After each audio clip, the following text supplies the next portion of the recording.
નમસ્કાર 10 વાગ્યાના સમાચાર સાથે હું છું હિના। બુલેટિનમાં ખાસ શું છે, ક્યાં મોટી દુર્ઘટના સર્જાઈ છે, પરંતુ બુલેટિનની શરૂઆત કરવી છે કે જ્યાં આરએસએસ પ્રમુખે નારાજગી વ્યક્ત કરી હોવાની વિગતો છે।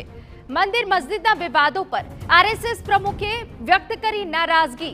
તાજેતરમાં ઉઠેલા વિવાદો પર મોહન ભાગવતે પોતાની પ્રતિક્રિયા આપી।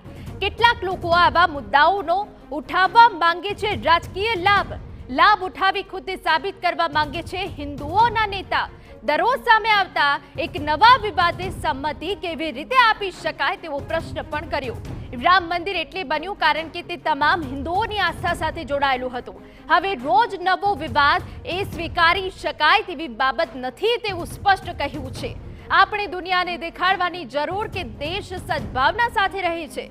નોંધનીય છે કે પુણેમાં સજીવન વ્યાખ્યાન માલા કાર્યક્રમનું આયોજન કરાયું, જેમાં મોહન ભાગવતે ભારત વિશ્વગુરુ વિષય પર વ્યાખ્યાન આપતા સમયે આ નારાજગી વ્યક્ત કરી હતી।